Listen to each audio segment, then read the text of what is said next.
ভালো লেগেছে, মানে আমরা এবার ফার্স্ট ইয়ার যেহেতু ফিল্ম অ্যান্ড টেলিভিশনের, তো ফার্স্ট টাইম এক্সপিরিয়েন্স হলো, এটা মানে অনেক ভালোই লাগলো। আশা করি মানে এরপরে আমরাও আরও মানে এরকম কিছু করতে পারবো, ভালো কিছু। ফার্স্ট অফ অল আমাদের ডিপার্টমেন্টের প্রোগ্রাম সো ডেফিনেটলি অনেক ভালো লেগেছে, আর এটা ইমপ্রুভ হবে ডে বাই ডে, আর নেক্সট ইয়ারে হোপফুলি আমরাও এখানে অ্যাটেন্ড করব। ফ্রেশার হিসেবে এটা আমার কাছে একটা অনুপ্রেরণামূলক অনুষ্ঠান, সব কিছু সাজানো গোছানো ছিল, আর আমাদের যারা সিনিয়ররা ছিলেন তারা যে উদ্যোগ নিয়েছেন আমাদেরকে শেখানোর জন্য, এটা আমাদের জন্য মানে খুবই একটা ইম্প্যাক্টফুল আমাদের ফিউচার লাইফের জন্য। আর ফিল্ম বিষয়ে অনেক কিছু শিখলাম, ফিল্মের যে মেইন বেসিকটা আমরা শিখলাম, কীভাবে সিনেমাটোগ্রাফি, কালার গ্রেডিং, এডিটিং সব কিছুই মোটামুটি শিখলাম, এবং আমার শিক্ষা জীবনে অনেক একটা প্রেরণা পাইলাম ভাইয়াদের যে মুভিগুলো আছে দেখে, এবং জীবনে অনেক কিছু শিখতে পারলাম। Projection quality, sound system and everything যা যা তারা আয়োজন করছে তা টপ নোট ছিল। লাইক আমি এরকম কোয়ালিটি অনেক সময় লাইক স্টার সিনেপ্লেক্সও পাই না যখন আমরা মুভিজ দেখতে চাই। And it was quite special for me, কারণ আজকে আমার নিজের বানানো একটা শর্ট ফিল্ম ছিল চাঁদের আলো, ওইটা আজকে দেখানো হয়েছে। অ্যান্ড আমার ওই চাঁদের আলোর টিমেরই অনেকে আছে, আজকে আসতে পারে নাই, বাট লাইক আমার নেক্সট প্রজেক্টের যে ডিওপি আছে সাগর ভাই রক্তরচনার, অ্যান্ড অ্যাসিস্ট্যান্ট ডাইরেক্টর রাজন ভাই, তারা আছে এখানে, তারা দেখছে আমার এই কাজটা, অ্যান্ড তাদের ইনপুট অনুযায়ী আমরা রক্তরচনা নেক্সট যে প্রজেক্টটা করতেছি ওইটা আরও বেটার হবে।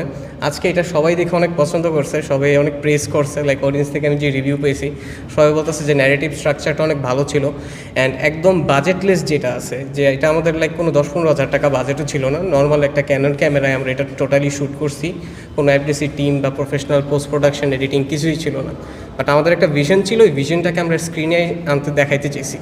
And we need this kinds of film. Like আমার এই ফিল্মের ইন্সপিরেশনটা ছিল ইটালিয়ান যে জিয়ালো টাইপের ফিল্ম মেকিংস আছে, হাই কন্ট্রাস্ট অ্যান্ড নিয়ন টাইপের যেসব ফিল্মস হয়, ইউজুয়ালি আমরা জন উইক টাইপের মুভিজে দেখি, জন উইক, ব্যালেরিনা, দেন তারপর আছে এই গোস্ট ইন দ্য হান্ট। হ্যাঁ, তো আমি চাইছি যে বাংলাদেশে ওরকম একটা visual style and narrative style যদি আনা যায়। টানা সপ্তমবারের মতো বেস্ট টিস্যু পেপার ব্র্যান্ড হিসেবে স্বীকৃতি পেয়েছে বসুন্ধরা টিস্যু। বাট এখনও আমাদের যেসব ইয়াং ফিল্ম মেকার্স আছে তাদেরকে একটা জিনিস পুল অফ করতে হবে, যে আমাদের ন্যারেটিভ স্টাইলটা আনতে হবে, যে ন্যারেশনস থাকতে হবে, যে সিনস দেখাইলে হবে না, ন্যারেশনস থাকলে মনে করেন যে কোনো স্টোরি অডিয়েন্সকে লাইক দেখতে বাধ্য করবে, যাতে আমরা হলমুখী করতে পারি দর্শকদেরকে।